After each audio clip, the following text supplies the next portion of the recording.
Ahora procederemos a la realización de los cálculos de temperatura de burbuja, pero esta vez empleando la herramienta de Microsoft Excel.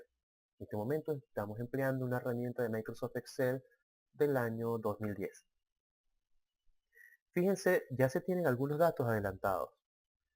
Por ejemplo, ya se tiene una tabla en la cual reposan los datos de Antoine. Estos datos de Antoine pueden variar dependiendo de la tabla que se haya hecho referencia. Por ejemplo, pueden tomar la tabla de datos disponible en el anexo o también pueden tomar la disponible en el libro de propiedades de gases y líquidos.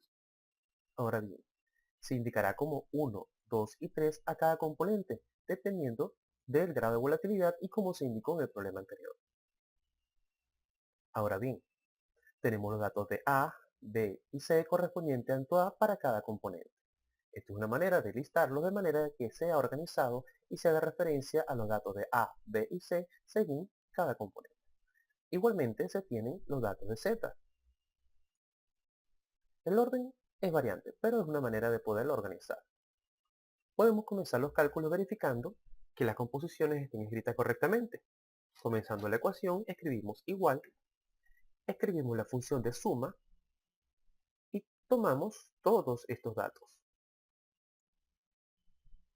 Damos Enter y fíjense que, bueno, la suma da correctamente 1. Esto pudiese ser útil cuando tenemos una gran cantidad de componentes y decimales y tenemos que verificar que estén todos escritos correctamente porque la suma de las composiciones globales debe ser igual a 1. Ahora bien, entre los datos que nos proporcionan nos dan la temperatura en grados Fahrenheit. Resulta que los datos de Antoine requieren temperaturas en Kelvin para poder ser operados. Por lo tanto, hacemos la transformación. Por ejemplo, la temperatura en grados Fahrenheit, si buscamos las tablas de transformación, sería la temperatura, pero primero escribimos un paréntesis, la temperatura, menos 32, cerramos paréntesis, todo esto entre 1,8. Estén muy pendientes en su computador si está configurado los decimales con coma o con punto. Bien, teniendo la temperatura en grados Celsius, podemos llevar esta a Kelvin. Va a ser igual a la temperatura en grados Celsius más 273.15 según las tablas de transformación. Según estos datos tenemos una temperatura de 449.61. Busquemos las condiciones de presión. La presión otorgada está en 35 psi y necesitamos como referencia la presión en bar. Ahora, buscamos la transformación de psi a bar. Por ejemplo, en este caso tengo un conversor de unidades y puedo utilizar para referir a cuánto equivale un bar. Un bar equivale a 14.5037 psi. También puedo utilizar sus tablas de transformación. Entonces tomamos este valor entre 14.5037 y tenemos nuestro valor de presión en 2.413 bar.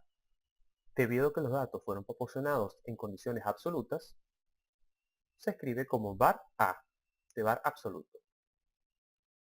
Nuestro proceso iterativo comenzará con estos datos, ya que tenemos que emplear la ecuación de Antoine para hacer los cálculos. Ahora bien, la ecuación de Antoine fue dada en la parte anterior y podemos aprovecharla para hacer los cálculos en la siguiente secuencia. Por ejemplo, podemos con la temperatura supuesta determinar las presiones de saturación de cada componente. Una vez obtenidas las presiones de saturación de cada componente, podemos despejar mediante la ecuación de Antoine las composiciones del componente 1, componente 2 y componente 3. Luego sumar las composiciones de los componentes con los datos calculados y verificar que esa sumatoria dé 1.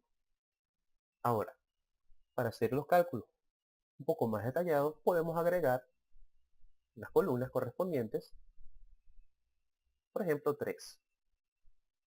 Decimos insertar, con el clic derecho, desplazar hacia la derecha, y agregamos el logaritmo decimal de la presión 1 de saturación. Repetimos esto y simplemente cambiamos el número. Para editar podemos presionar la tecla F2 o darle doble clic en la celda.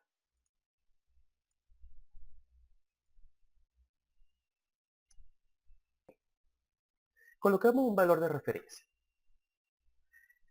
Basándonos en el problema anterior, debe ser por encima de 449.61. Por ejemplo, tomamos 460. Aún no sabemos si ese valor supuesto es el correcto. Podemos indicar en esta celda que son los valores supuestos. Ahora, necesitamos calcular el logaritmo de la presión de saturación. Resulta que la ecuación del logaritmo de la presión de saturación que corresponde a la ecuación de Antoine es igual al valor A, que correspondería en este caso al primer componente. Sería A, lo dejamos fijo, por lo tanto presionamos la tecla F4, menos B, presionamos la tecla F4, entre, abrimos paréntesis, la temperatura,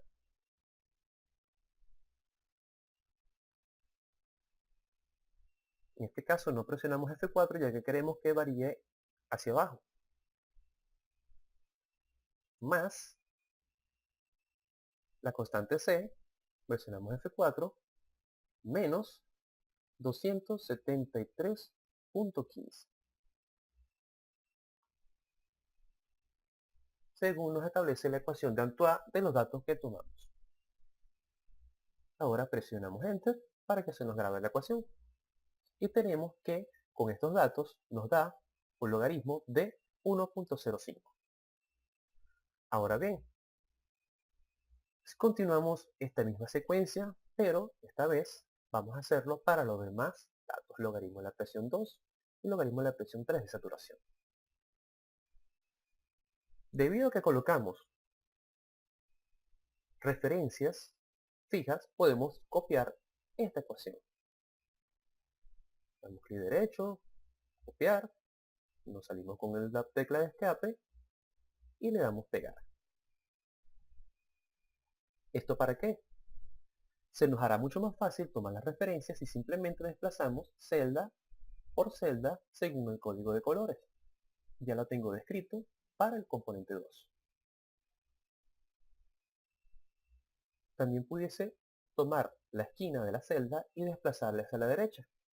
Solo que tendría un inconveniente, que se desplazó la celda de temperatura. Lo movemos, colocamos según el código de colores. Ya esta vez lo establecemos para el componente 3. Cuando son ecuaciones mucho más complejas, hay que tener cuidado para saber a qué se refiere la ecuación y qué código de color hace referencia, según la celda que estemos considerando. Fíjense, ya tenemos los cálculos para 3 componentes del logaritmo de la presión. Debido a que la ecuación está descrita como un logaritmo decimal, su antilogaritmo sería 10 elevado al número que obtuvimos anteriormente. Por lo tanto, escribimos 10 y el símbolo elevado. Este símbolo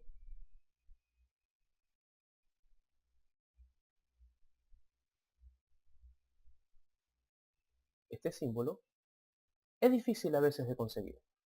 Normalmente se encuentra con la tecla Alt-G y hay que presionar en donde se ubiquen los acentos del teclado. Hay que tantear a ver dónde se encuentra. Al escribirlo normalmente él no aparece, pero al presionar espacio o al presionar algún número se indica este acento. Este acento indica el valor, el término de elevado. Abrimos paréntesis y para que nos considere esto como una ecuación escribimos igual 10 elevado al valor que tenemos aquí. Cerramos paréntesis. No lo dejamos fijo para poder desplazar la celda hacia el lado derecho.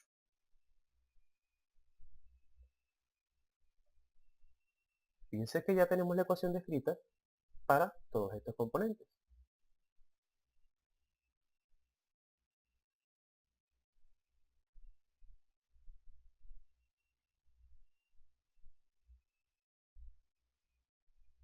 Ahora, ya tenemos los datos de presión 1, presión 2 y presión 3 de saturación para cada uno de los componentes. Entonces, procedemos a calcular las composiciones del componente 1 en la fase líquida, esta vez empleando la ecuación de Antoine. Presionamos igual, y ahora colocamos la ecuación de Antoine,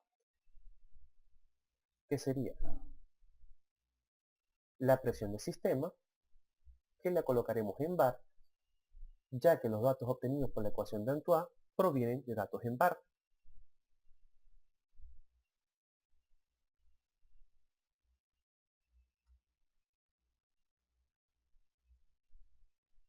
Por la composición de la fase de vapor. Debido a que estamos estimando las condiciones de rocío en este caso, consideraremos que la alimentación se encuentra totalmente en la fase de vapor o que la fase predominante es la fase de vapor. Por lo tanto, las composiciones de vapor son muy similares a las composiciones globales.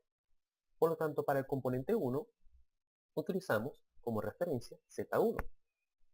Presionamos F4 para dejar fijo esta celda, ya que son datos constantes. Entre la presión de saturación del componente 1. Nos lo dejamos fijo para que se pueda desplazar cuando movamos las celdas. Presionamos Enter y tenemos la composición calculada del componente 1 en la fase líquida. Movemos la celda. Fíjense que se desplazó la celda, por lo tanto corregimos la ecuación anterior y dejamos fijo el dato de la presión.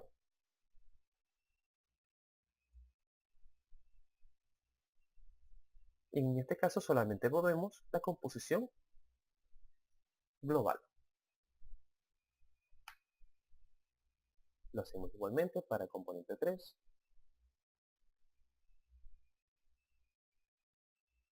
Y desplazamos la celda. Fíjense que al utilizar estas referencias de colores y celdas, es mucho más sencillo escribir la misma ecuación en varias celdas.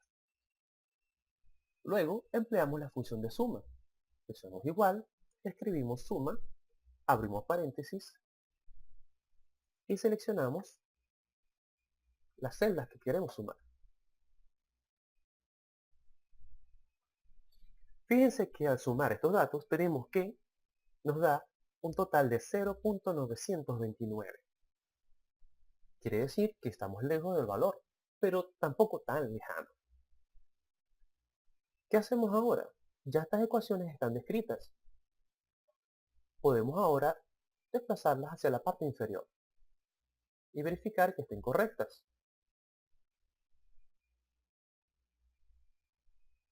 Fíjense cómo hemos colocado el mismo dato de temperatura, todas las referencias se mantienen. Observamos, está referido para el componente 1, para el componente 2, para el componente 3, está referida al logaritmo decimal de la presión 1, para la presión 2 y para la presión 3. Las composiciones se calculan con los datos que queremos. Quiere decir que las funciones están correctas en la segunda fila. Por ejemplo, nos dio que las composiciones son muy bajas. Quiere decir que quizás que colocamos una temperatura muy alta. Echamos demasiada candela, por decir algo. Bajemos la temperatura simplemente para tener una referencia.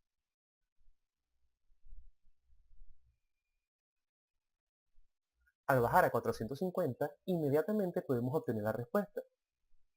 Entonces nuestra respuesta da 1.015. Quiere decir que es muy bajo. Entonces, el valor está entre 450 y 460.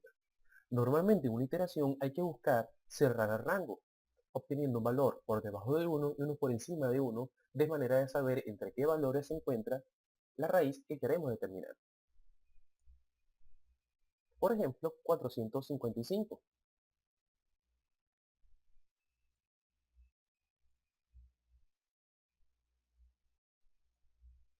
Fíjense que al desplazar la celda nos acercamos mucho más al valor. Podemos hacer esto por cada iteración. A pesar de que puedo modificar una de las celdas, dejo los datos colocados en cada iteración para que se observe el comportamiento.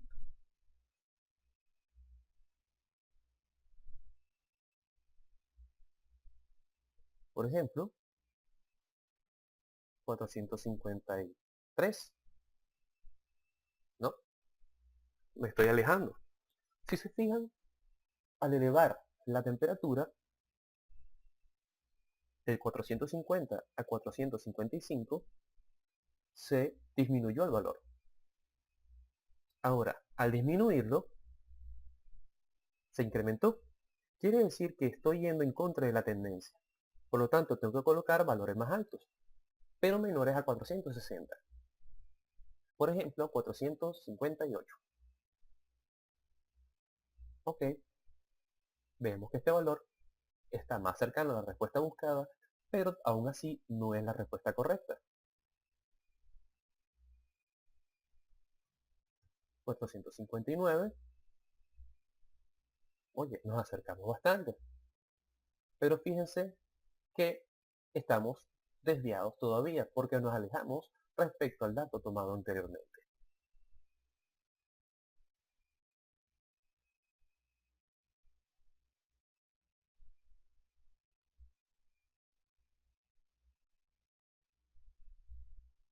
Necesitamos obtener valores más bajos. A ver, 457, observemos, oye, 0.99. Estamos muy cerca del valor. Quiere decir que está bastante cercano a 457. Tomemos ahora valores cercanos. 456. Fíjense entonces que nuestra respuesta estará entre estos dos datos, entre 456 y 457. Probamos con 456.5 y nos acercamos bastante a la respuesta. Ya estos decimales podemos comenzar a ajustarlos. 0.4, 0.6. Fíjense que 456.6 ya se obtuvo un error bastante pequeño. Es más, podemos hacer una celda que indique el error. Esta celda que indique el error nos hará una mejor referencia de lo que esperamos. Nuestro valor tiene que ser igual a 1, por lo tanto damos 1 menos la respuesta obtenida anteriormente.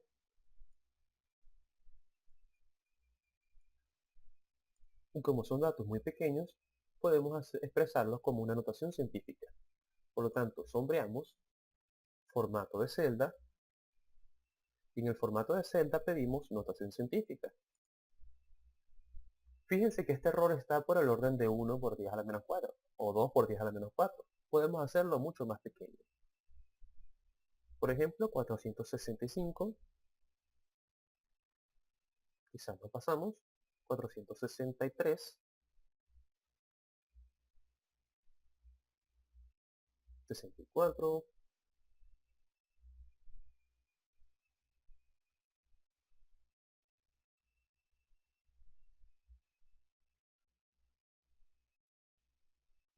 fíjense que a medida que van variando los decimales, varió drásticamente la respuesta. Por ejemplo, aquí tenemos que esto da 2.07 por 10 a la menos 5.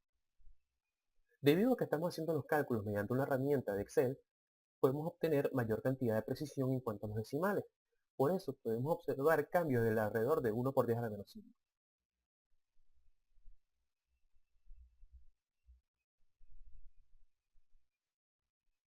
Fíjense que ahora el valor pasó a ser negativo. Quiere decir que ya pasó a ser por debajo de 0.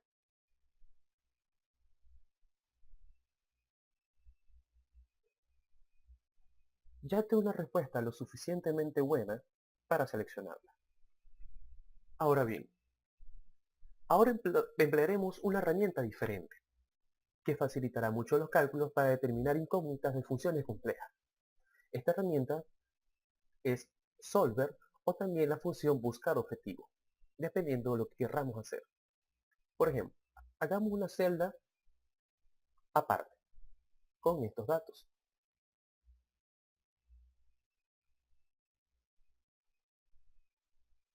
Fíjense. Y empecemos por nuestra referencia. Quizás no sabemos cuál es la temperatura correcta, pero por ejemplo escojamos 460, así como se empezó el problema.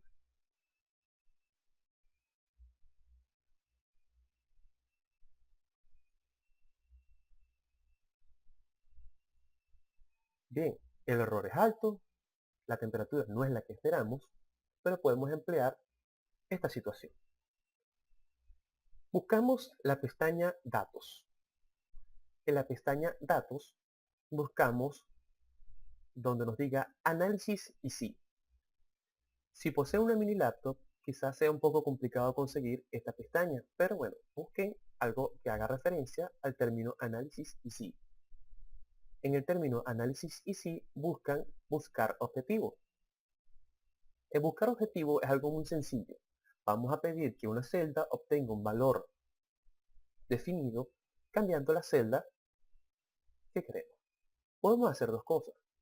Podemos decirle a esta celda que tenga un valor de 1, pero entiéndase que es más fácil para un computador determinar el valor 0, ya que se basa en referencias o en procedimientos de cálculo que utilizan el 0 como dato de referencia.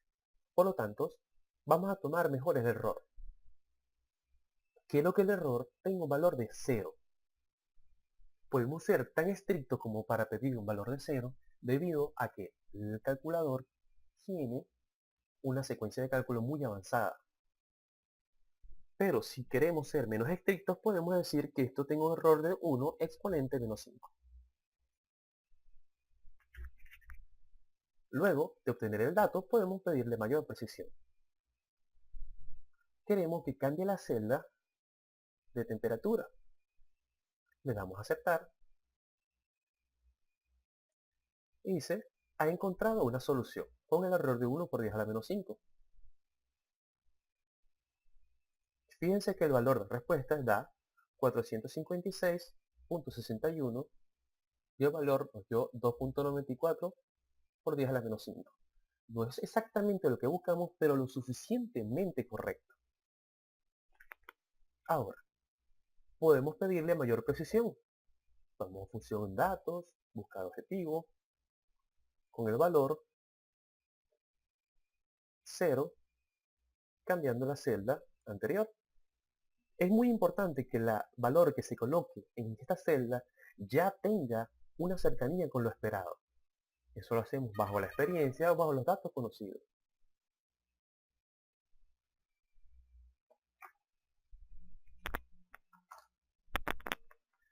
Por lo tanto, tenemos que asumir un valor que tenga lógica. Esto ayudará a que el procedimiento de cálculo converja rápidamente en la raíz deseada. Fíjense que no buscará una solución mejor porque le parece al computador que es la solución más correcta. Ahora,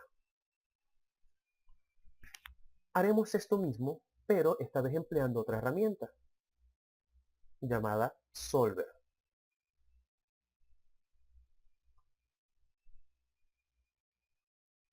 La herramienta Solver normalmente no se encuentra activada, por lo tanto debemos activarla para poder ejecutarla. Para eso realizamos lo siguiente. Nos vamos a Archivo. En Archivo vamos a las Opciones. En Opciones buscamos la pestaña Complementos. En Complementos buscamos donde nos diga Solver y en Solver presionamos este botón que indica Ir. En Ir debemos presionar y darle tilde a la pestaña Solver. También pudiesen emplear la pestaña de herramientas de análisis, que se utiliza para hacer análisis estadístico. Le damos a aceptar y ahora en la pestaña datos se nos activará esta opción que indica Solver y análisis. Solver es una función también de despeje o de iteración. Lo positivo de este programa es que puede llegar a iterar más de una variable a la vez si se le dan las condiciones de salida. Ahora, vamos a la función solver y al activarse se basa en una función objetivo. Establecemos el objetivo. Queremos que la celda del error tenga un valor de 0, cambiando la celda. Podemos agregar restricciones, como por ejemplo, queremos que el valor sea mayor a 0, menor a 0, entre otras cosas. Por ejemplo, podemos agregar y decir, mira, quiero que la temperatura tenga un valor mayor o igual a 0. Eso es para que no busque resultados negativos, ya que la temperatura está dada en Kelvin. Eso ayudará a cerrar el conjunto de datos disponibles. Entonces el dominio de evaluar es menor, por lo tanto convertirá más rápidamente. Damos resolver. Solver encontró una solución y se cumplen todas las restricciones. Eso es muy positivo. A veces quizás da una respuesta que indica que no se ha encontrado una solución, pero al observar los datos nos parece que la respuesta es correcta. Quizás porque para el computador no es lo suficientemente adecuada, pero es mejor siempre verificar. Por ejemplo, en este caso conservamos los resultados y vemos que la respuesta es ligeramente diferente, debido a que la potencia de cálculo del solver es mucho más alta, empleando un método de Gauss-Newton para hacer los cálculos. Fíjense que el error da 1 por 10 a la menos 8, pero si observamos, la cantidad de decimales es una cantidad de decimales muy alta para llegar a esa precisión, lo cual es impráctico, ya que la temperatura en Kelvin tendrá poca significancia a partir del tercer decimal. Eso implica que, trabajándolo mediante iteración manual, mediante iteración con solver, mediante iteración con la función buscar objetivo o mediante iteración con solver, tendremos resultados lo suficientemente correctos. Ahora, realice los cálculos usted mismo para que fije los conocimientos respecto al cálculo de temperatura de rocío y el empleo de las ecuaciones mediante Microsoft Excel, aplicando funciones de resolución o de iteración denominadas buscar objetivo y solver.